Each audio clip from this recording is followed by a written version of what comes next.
We are outside the map, and today we embark on a journey straight to the heart of the Renaissance, a work of art in itself. Every cobblestone alley, every bridge over the Arno, and every sculpture-filled square seems to whisper stories of artists, bankers, and visionaries who changed the course of history. Visiting Florence means stepping into a sensory experience where art, history, gastronomy, and everyday life blend together. But how can you truly enjoy Florence without getting caught in the crowds that flood its most famous monuments? This guide is designed for travelers who want to go beyond the classic itinerary. Here you'll find not only the must-see sites, like Brunelleschi's Dome or the Ponte Vecchio, but also hidden secrets, lesser-known viewpoints, historical anecdotes, and practical tips that will make your visit unique. The idea isn't to rush from museum to museum, but to discover the city at a leisurely pace, just as a Florentine would, stopping to savor a coffee at the bar, wandering through the narrow streets of the Oltrarno, admiring a forgotten fresco in an empty church, or simply watching the sunset light turn the stone facades golden. In this video, we offer an authentic and up-to-date journey, with tips to save time and money, avoid tourist traps, and truly connect with the essence of the city.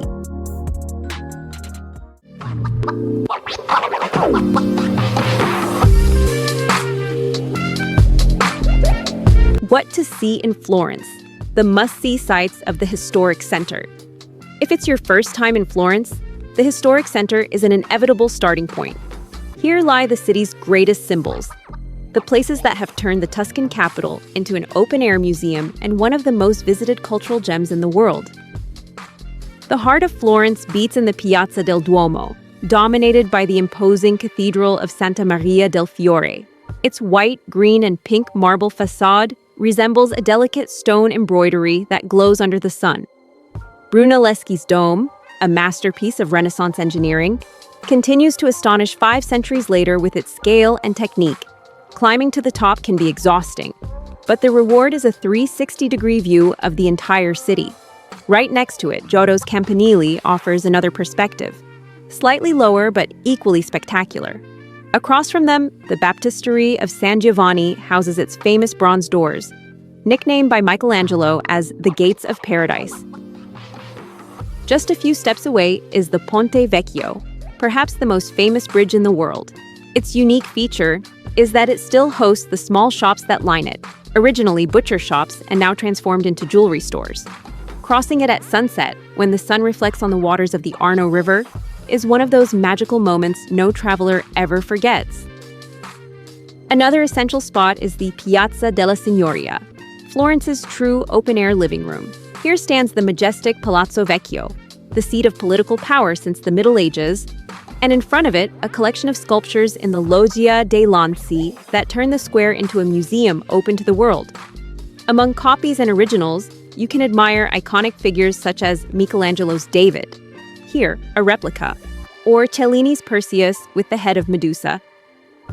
Practical tips: to fully enjoy these sites without getting lost in crowds, the best time to visit is early in the morning, before tour groups arrive, or late in the afternoon, when the light is softer and the atmosphere calmer. Also, if you plan to climb the Duomo or the Campanile, book your tickets in advance. Demand is very high, even in the low season. Together, these 3 spots, Duomo, Ponte Vecchio, and Piazza della Signoria, form Florence's essential triangle, a perfect starting point before venturing off to discover its most secret corners.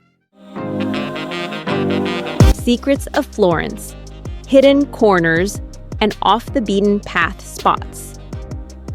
Florence doesn't end at the Duomo or the Ponte Vecchio. Beyond the crowded routes, the city holds corners that breathe authenticity, places where you can still feel the daily rhythm of its inhabitants and where art appears without the need to wait in long lines. One of the best-kept secrets lies in the Oltrarno, the neighborhood on the other side of the Arno River. Here, the streets are quieter, the squares smaller, and the artisan workshops still preserve the essence of the Renaissance.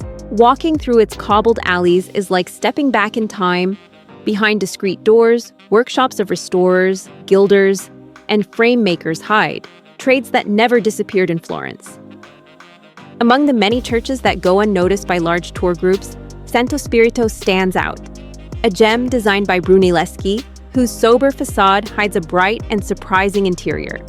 Another example is Ognissanti, which houses frescoes by Ghirlandaio and Botticelli, and where Botticelli himself is buried. These are quiet spaces steeped in history, perfect for taking a pause amid the tourist bustle. For those seeking a green escape, the hidden gardens offer a more intimate alternative to the famous Boboli gardens. The Giardino Bardini, for instance, provides terraces with panoramic views of the Duomo and the Arno, but without the crowds that often overwhelm Boboli. In spring, the Tunnel of Blooming Wisteria is one of the city's most photogenic sights. Florence is also full of little curious stories. On the facade of Palazzo Vecchio, for example, it is said that Michelangelo left a hidden self-portrait carved into one of the stones, almost like a playful signature. And on nearby streets, you can find the so-called Buchette del Vino, small windows in the walls of old palaces through which noble families sold their wine directly to passers-by. Many still exist, and some have even been used again in recent years. Exploring these corners is discovering another Florence, closer, more secret, and perhaps more authentic than the one that appears on postcards. What do you think of this video? Are you enjoying it? It would help us a lot if you could give us a like and subscribe to our channel to discover more secrets about cities and amazing landscapes in Europe. Florence's gastronomy. Typical dishes and coffee culture. Getting to know Florence also means tasting it. Tuscan cuisine is simple yet refined, based on fresh ingredients and recipes passed down through centuries. It's no coincidence that many describe it as a cuisine with humble roots that became an art form, just like Renaissance painting and architecture. Among the iconic dishes is ribollita, a thick soup of vegetables, beans, and stale bread that farmers used to prepare by reusing leftovers from the previous day. Another classic street food is lampredotto, a sandwich made with crusty bread filled with slowly cooked cow's stomach, a strong flavor beloved by Florentines, perfect for those willing to try something truly authentic. And of course, bistecca alla fiorentina, a thick cut of beef, always cooked rare and served in generous portions, ideal for sharing. Florence also plays a fundamental role in the history of gelato. It is said that during the Renaissance, the artist and engineer Bernardo Buontalenti perfected a recipe for ice cream with milk, honey, and eggs, becoming the precursor of modern gelato. Since then, this dessert has become a symbol of the city. A good tip for recognizing authentic gelato artigianale is to look at its color and texture. Flavors should have natural tones. Pistachio will never be fluorescent green. And the ice cream shouldn't be piled into exaggerated mountains, but kept fresh in steel containers. The coffee culture in Florence is another daily ritual worth experiencing. Italians drink it quickly, standing at the bar, almost like a brief pause in the day. The most common orders are a strong espresso or a macchiato, often accompanied by a cornetto, the Italian cousin of the croissant. In the afternoon, locals also enjoy small sweets such as schiacciata alla fiorentina, a soft sponge cake flavored with orange zest, typical of Carnival. Tasting these flavors is immersing yourself in an essential part of Florentine identity. Every dish tells a story, every coffee shared at the bar reveals a slice of everyday life. And at the end of the trip, it's these simple but authentic moments that often stay etched in memory. The best viewpoints in Florence for unforgettable photos. If Florence is already beautiful at street level, seen from above, it becomes unforgettable. The city, surrounded by hills and crossed by the Arno River, offers panoramas that look like they've been lifted from a Renaissance painting. The Piazzale Michelangelo is undoubtedly the most famous viewpoint. From there, you can see the entire city skyline, Brunelleschi's dome dominating the horizon, the Ponte Vecchio bathed in golden light, and in the distance, the Tuscan hills. It's worth noting that it's usually crowded with visitors, so it's best to arrive early in the morning or at sunset to enjoy the experience in a calmer atmosphere. As an alternative, just a short walk away is the Basilica of San Miniato al Monte, a much less frequented spot. From its terrace, you can enjoy a view similar to Piazzale Michelangelo, but with a more serene and spiritual atmosphere. It's perfect for those seeking a moment of calm away from the bustle. In addition to these high points, it's also worth stopping at the terraces of historic cafes and hotels, which offer unique perspectives of the city center. or crossing some of the less traveled bridges, such as Ponte alle Grazie, to photograph the Ponte Vecchio in all its glory.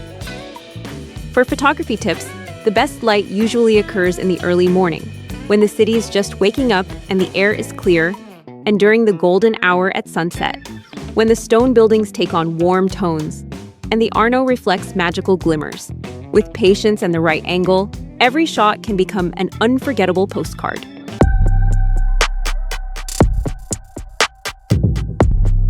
Museums of Florence. How to visit them without feeling overwhelmed. Florence is an open-air museum, but its halls and galleries hold some of the most important treasures in the world.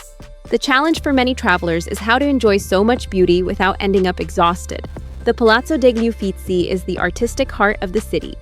Here you can find masterpieces like Botticelli's The Birth of Venus and Primavera, as well as works by Leonardo da Vinci, Michelangelo, and Caravaggio.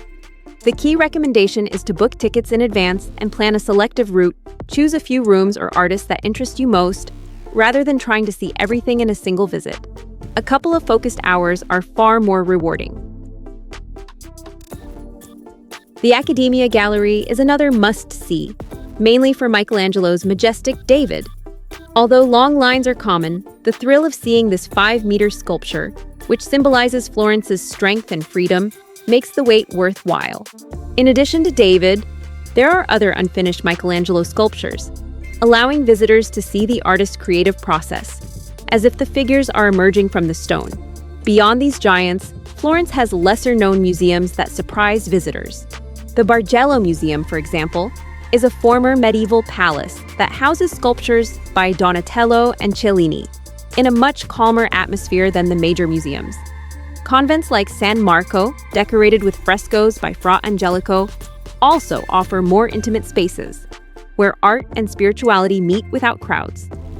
A curious fact, for centuries, many of these masterpieces were hidden in private Medici collections. Today, thanks to that legacy, Florence preserves one of the richest artistic heritages on the planet. The secret is to combine the monumental with the intimate.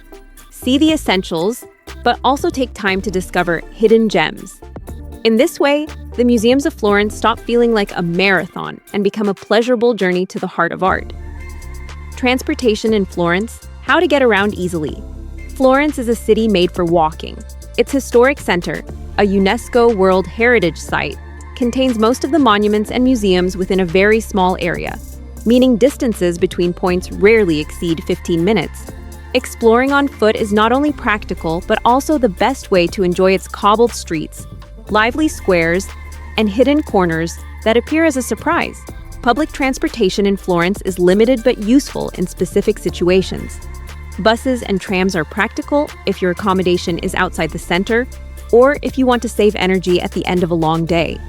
However, within the historic center, traffic is restricted, and many areas are not accessible by car, enhancing the pedestrian experience. A key tip is to organize daily routes by zones to avoid unnecessary back-and-forth trips. For example, dedicate a full day to the Duomo area, another to the Oltrarno neighborhood, and another to the main museums and squares. Between visits, take advantage of squares like Santo Spirito or Santa Croce to rest, or sit in a cafe and watch everyday life. In short, the best way to get around Florence is to let the rhythm of your steps guide the journey. Every corner has a story, and often the greatest discoveries happen without a fixed plan. Souvenirs and crafts. What to take from Florence. Florence dazzles not only with its art and architecture, but also with its rich craft tradition, which dates back centuries. Leather, jewelry, and ceramic workshops are true treasures of the city, representing a way to take home a piece of local history and culture. Leather goods, from bags to belts and gloves, stand out for their quality and durability, the result of techniques passed down through generations. Hand-painted ceramics and bronze objects also reflect Florentine mastery, offering unique and elegant keepsakes. To distinguish authentic products from mass-produced souvenirs, pay attention to details, fine finishes, natural materials, and small imperfections that reveal handcrafted work. Avoid crowded tourist stalls and opt for workshops or small shops to ensure quality and originality.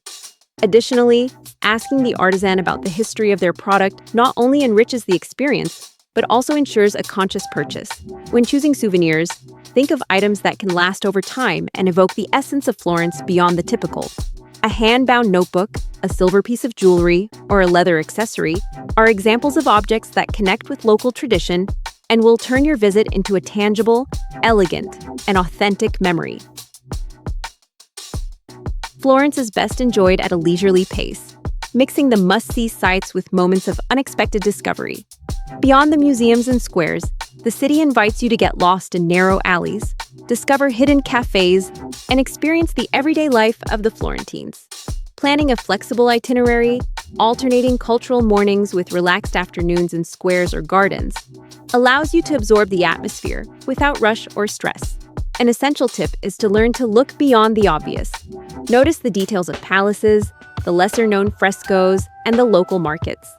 Every corner has stories, from small legends of the Medici family to secrets of artisans who continue working with centuries-old techniques. These little discoveries are what turn a tourist visit into an authentic and memorable experience. Regarding pace, alternate walks with breaks in historic cafes, enjoy a gelato while watching the Arno River, or climb a viewpoint at sunset to photograph the city bathed in golden light. The key is to experience Florence with all five senses. Let yourself be surprised by its art, food, and energy, and step slightly off the main tourist paths to discover unique corners.